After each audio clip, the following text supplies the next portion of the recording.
Hi everybody, today we'll talk about how to fix or how to solve the problem of discard problem app on AliExpress.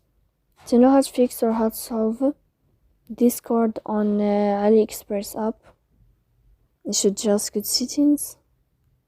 Here you can click on apps, default apps, app settings. Then you can click on AliExpress.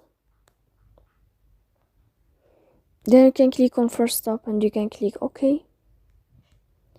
Here we'll enter to the window of storage. Then you can click clear cache.